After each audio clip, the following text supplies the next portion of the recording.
Welcome to my YouTube channel. இன்றைக்கி பார்க்க போகிற இந்த வீடியோவை நமக்கு யார் ஸ்பான்சர் பண்ணுறாங்கன்னா, பைமோட் மொபைல் அப்ளிகேஷன். அப்படின்னா என்னங்க? இது ஒரு ஆன்லைன் அப்ளிகேஷனுங்க. நமக்கு வீட்டுக்கு தேவையான எல்லா பொருட்களையும் குறைந்த விலையில் தரமாகவும் ஆரோக்கியமாகவும் வாங்கலாங்க. ட்ரை பண்ணி பாருங்கள். ஸ்க்ரீனில் தெரிகிற ஆப்பை டவுன்லோட் பண்ணி ட்ரை பண்ணி பாருங்கள். வாங்க, இன்றைக்கி நம்ம எதை பற்றி பார்க்க போகிறோம்னா,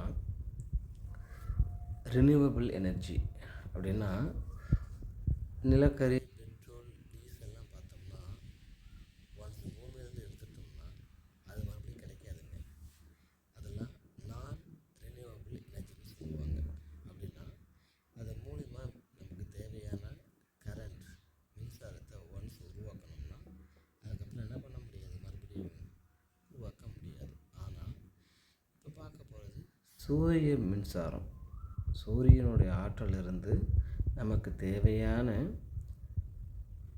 சக்திக்கு, அதாவது பவரை வரதுனால சூரிய மின் ஆற்றல் சொல்லுவாங்க. இது பார்த்திங்கன்னா இப்போ இருக்க கவர்மெண்ட்டு ஏகப்படியான மானியம் கொடுக்குறாங்க. அந்த மானியத்தை யூஸ் பண்ணி எல்லார் வீட்டிலையுமே நம்ம மேல் மாடி சும்மா தான் வச்சுருப்போம்.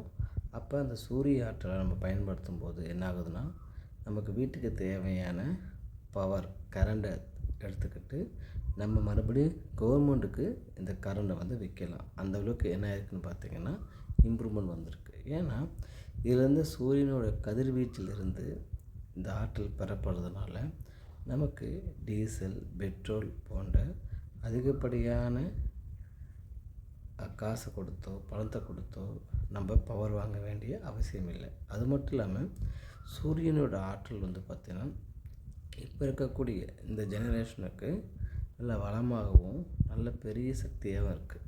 ஏன்னா இது பார்த்திங்கன்னா நம்மளுக்கு எந்த விதமான ஒன்ஸ் ஒரு டைம் நம்ம இதை நம்ம வீட்டிலையோ இல்லை எம்டி லேண்டு, தேவையில்லாத இடத்துலையோ நம்ம செட் பண்ணிட்டோம்னா அதுக்கப்புறம் லைஃப் லாங்காக வீட்டுக்கு தேவையான எல்லா விதமான எனர்ஜியும் நம்மளுக்கு கிடைக்குங்க. அதனால் வீட்டில் மேல் மாடி யார் வீட்டிலாம் சும்மா இருக்கும், அப்புறம் எம்டி லேண்டு, இடம் தரிசு நிலம்னு சொல்லுவாங்க, பார்த்துருக்கீங்களா? தரிசு நிலம். அதில் வேறு எந்த பொருட்களையும் போட முடியாது, யூஸ்லெஸ்ஸாக இருக்கும். அது மாதிரி பிளேஸு, அது இடத்தெல்லாம் பார்த்திங்கன்னா நம்ம தமிழ்நாடோட அரசாங்கத்தோடைய சப்சிடி வாங்கிட்டு நம்ம அதை யூஸ் பண்ணலாங்க. ஏன்னா இதில் வீட்டுக்கு தேவையான கரண்டும் யூஸ் பண்ணிக்கலாம், நம்ம கவர்மெண்ட்டுக்கு கொடுக்கலாம்.